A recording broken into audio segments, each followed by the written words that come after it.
So bibigyan ko kayo ng mga konting tip, konting paraan, lalo na sa kantuhan. So paano natin na-achieve yung mga malilinis na installation, tamang paglalagay, at saka kung paano nga ba yung function ng bawat mga kinakabit natin sa pagdating sa pagbububong. So yan ang i-share ko sa inyo para at least mga kamusta ay may maibahagi tayo, lalo sa mga baguhan, mga followers din naman natin na gusto rin matuto patungkol sa pagbububong.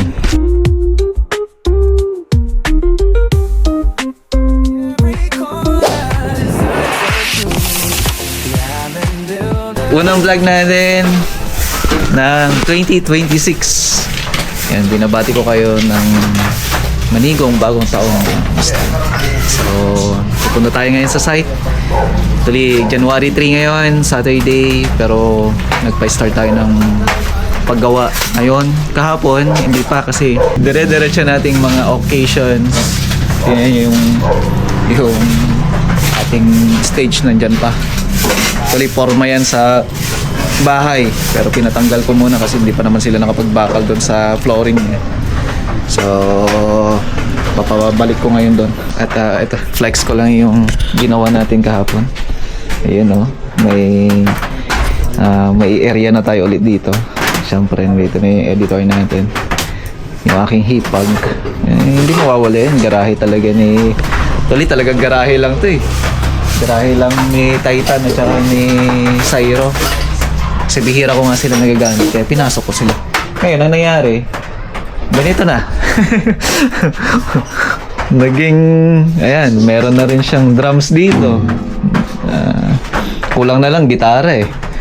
Siyempre, yan, yung ating silver play button. Maraming salamat. So, sa mga nakakita ng post ko po na meron na yung silver play button natin, ito na nga po siya. Yan, maraming salamat sa Panginoon. Na-receive na ho natin yung silver play button natin. Siyempre, nakakatuwa kasi although mahina yung views natin dito, kumbaga sakto lang, pero pag maganda yung content, siyempre mas mataas yung views. Abangan na lang natin at papagandahin namin lalo yung mga videos natin para mas maging patok, mga kamusta, para bumalik yung mga views natin ng mga ganda. So, punta muna tayo sa proyekto at kasama nyo ako. SD.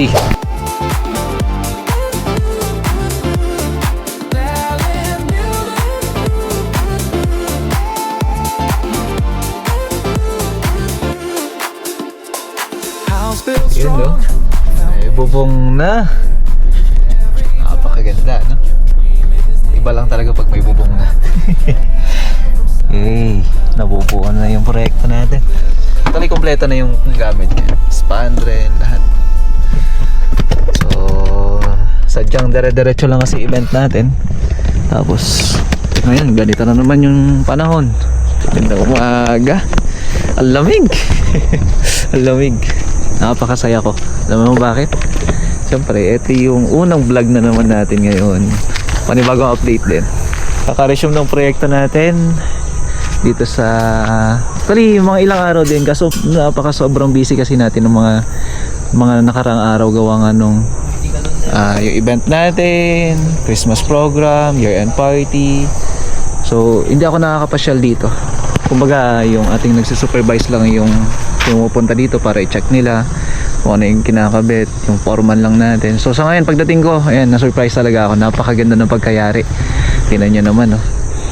Yan. So kinokompleto na lang. Kaso ngayon hindi sila makapagkabit. Ni, daw man Eldrin.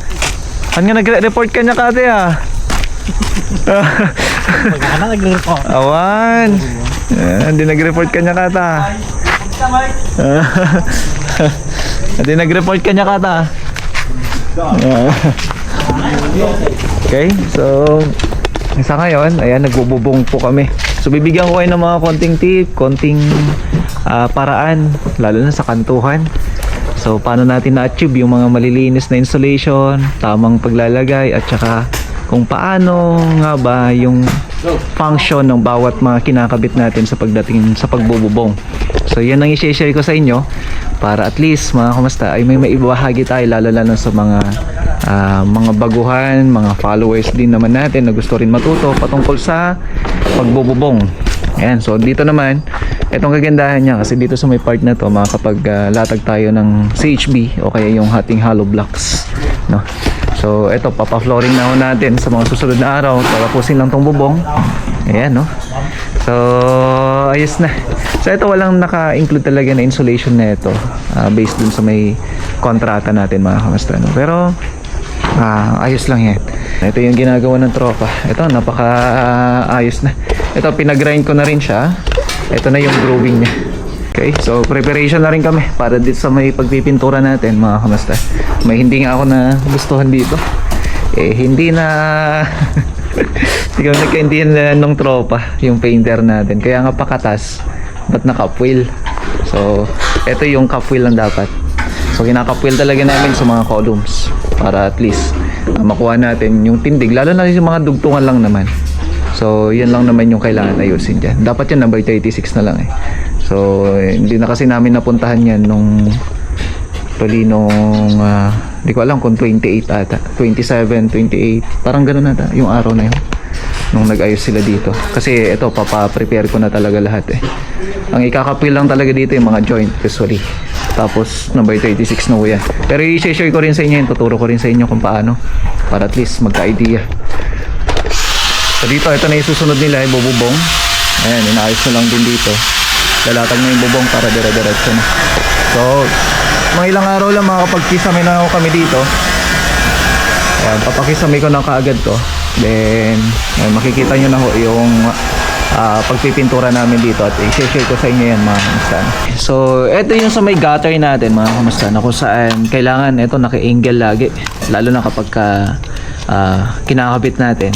So dapat tama at saka hindi aksaya yung mga, kumbaga yung mga palikpik niya na kung saan doon kakapitan ng mga rivets natin. So eventually madali lang to pagka ganito na uri ng mga gutter natin. Ang pinakamahirap dyan yung Spanish talaga, no? So ito, kinakanto lang naman ng tropa to, dire-diretso lang naman na yan, i-rivets lang naman, kukunin mo lang kung ano yung sukat nito. So pwede naman natin to gawa ng video, pero share natin yan sa mga susunod na videos natin, no? Papakita natin. Actually, hindi pa nila diniliver dito. Nasa pwesto lahat ng mga materials na kailangan natin sa pagbububong natin. So meron tayong ayan, yung ginagawa nila ngayon is yung gutter. So yun yung kauna-unang nilalagay sa bubong, okay, pagbububong natin. So pakita natin kung asan banda at saka saan natin siya nilalagay usually. So yung sa pagbububong kasi natin, maraming mga gamit yan. Yung gutter natin, yun, so may sulok na yun. Pakita natin. Ayun, yung part na yun, kung saan bagsakan ng tubig, sumasalon lahat ng tubig na kung saan nanggagaling sa may bubong natin. So yun yung tinatawag natin na gutter. So yung gutter na yun, dapat yan maayos yung pagkakayari, dapat nakasealed lahat. And then doon natin nilalagay yung ating downspout. So kung saan doon na papasok yung o kaya lalabas yung tubig. Okay? So meron din tayo dito yung syempre ito yung long span pala natin. So bago yan, no? Pag nailagay na yung gutter natin, meron na tayong long span. So ang gamit ko dito na bubong talaga is long span. Ang kapal na ito 0.5. So meron din naman tayong 0.6, 0.7. Pero kung sakali naman po na maganda naman po yung pagkaka-distribute ng mga C-filings ninyo, kung nasa standard naman ho yan, 0.5 the best po yan. Okay? So wag naman na yung overkill na tinatawag natin, maliban kung talagang yung sa lugar ninyo yung kumbaga nasa tabing dagat, dapat 0.6, 0.7 yun yung gagamitin ninyo. So itong long span na to, ito yung tinatawag natin na 6 ribs, kung saan yung ribs na yan, ayan, ito, yan. So 6 ribs ang tawag natin dyan. Okay? So yan na yung susunod naman na ilalagay natin after gutter. Kasi pagka hindi mo inuna yung gutter na yan, may hirapan ka kasi nakaipit yung ating gutter bago ikabit yung, okay, nakalatag yung gutter natin bago yung bubong natin. Okay? So yun yung usually na ginagawa natin. Tapos dito sa may part na to, meron din tayong side flashing or end flashing. Yan, ito yung end flashing natin. So yung end flashing naman natin, ito yung kinakabit dito sa may harap, kung saan kung saan banda yung pinakamataas na part ng rafter natin. Ito, end flashing yan, tapos dito sa may gilid. So yan yung ginagamit natin. Then meron din tayo dito, ito yung fascia cover. So hindi nilalagay yung fascia board by itself o kaya naman na sarili lang niya, kasi dapat yan, ang kinakabit muna natin dyan ay yung fascia cover natin. Okay, so pwedeng mahuli yan, pwedeng mauna, base na lang po yan, o kaya kung paano mo na lang siya i-install. Pero mas maganda kung nauna kasi nakatago yung rivets niya, kagaya na ito. So ito yung end flashing natin. Ito rin po yung fascia cover natin. So yung fascia cover kasi natin na yan, dyan natin kinakapit yung ating spandrel. So mayroon na ho siyang grooving. Ito. So mayroon na rin siyang drip, water drip. Tapos hanggang dito lang yung tubig kung sakali. Nakataas yan ng bahagya para at least yung spandrel natin nandito siya, nakataas. Kaya napaka-importante ng offset pagdating sa ating mga fascia board. Kaya nga nabanggit ko yan sa mga videos natin. Importante ang offsetting ng ating mga fascia board dahil diyan natin kinakapit yung fascia cover natin. Kaya siya tinawag na fascia cover kasi hindi yung sarili lang nung fascia board na makikita mo lamang. So hindi yon kaaya-aya, lalo na kung hindi naman siya coated. Okay naman kung gusto mo pinturahan mo, pero paano mo na ikakabit yung ating spandrel kung sakali. So ito yung sinasabi ko na kapag nakaloob kasi yung ating fascia cover, wala kang makikitang rivets dito, maliban dito sa may pagkakapitan ng ating end flashing, kasi talagang tatadtarin natin to kasi kailangan marami yan. So importante ho yan, dapat marami, kasi aanin mo yung roofing na maganda nga, makapal, eh kung kulang naman ng mga rivets, useless lang din. So isa sa mga rason yan na kumbaga madaling masira kapag pagdating dito. Kaya nga napansin nyo yung rivets natin, no? Kulay brown. Papapinturahan ko rin yan.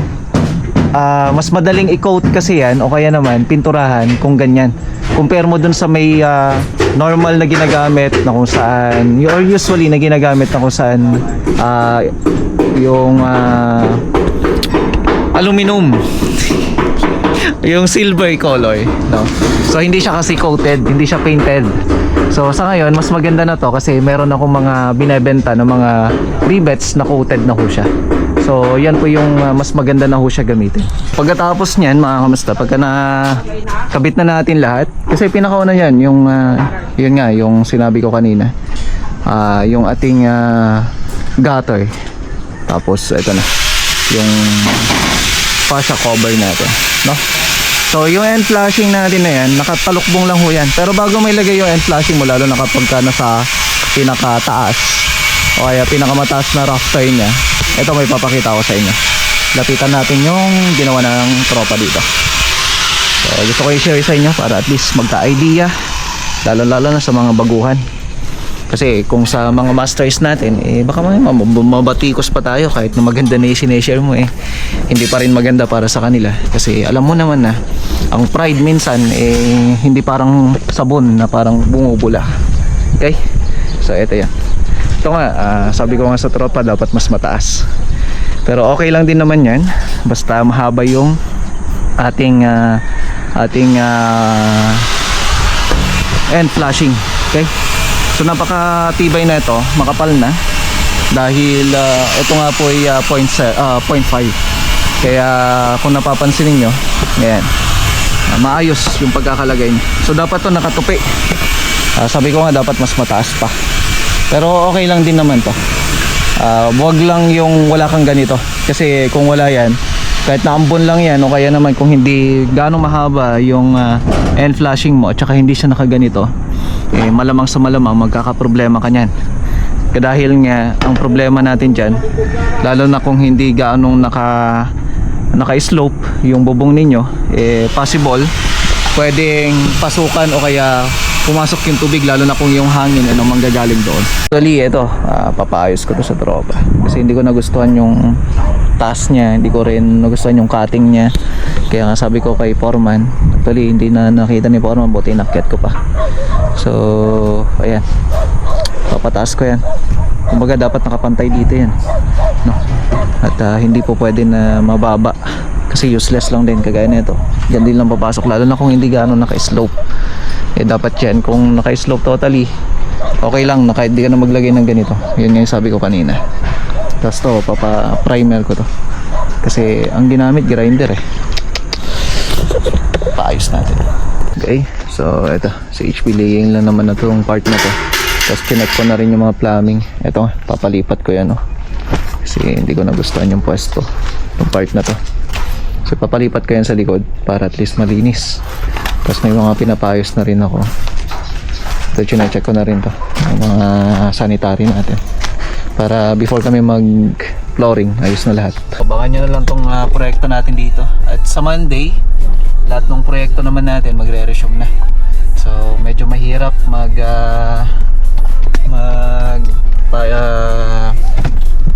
na ito pa-deploy ngayon lalo na hindi pa pumasok yung iba. Kaya nga yung ibang mga worker naman natin pinunta muna natin dito kasi ilan lang sila. Kasi kagaya kahapon gusto ko magpapasok kaso nga lang wala pang may gustong pumasok dahil may mga kanya-kanya pa silang okasyon kagaya reunion, dinadaluhan. Tapos yung iba naman talagang gusto nila Monday na lang para daw minsanan kaysa papasok daw sila ngayon. So yung mga ganong sitwasyon mahirap mag-handle ng tao. Pero ngayon syempre ganun talaga, hindi naman natin pwedeng pilitin. So 2026 na. So babaguhin din naman natin yung ibang sistema o kaya sistema papapalakad natin lalo na sa mga worker. So hindi naman siya mababago na pag papalitan mo ng worker ganun. Kumbaga mas papagandahin pa natin. Yeah? Ganun na rin sa proyekto natin. So ayan, kita-kita tayo sa susunod na vlog mga kamusta. Have a nice day.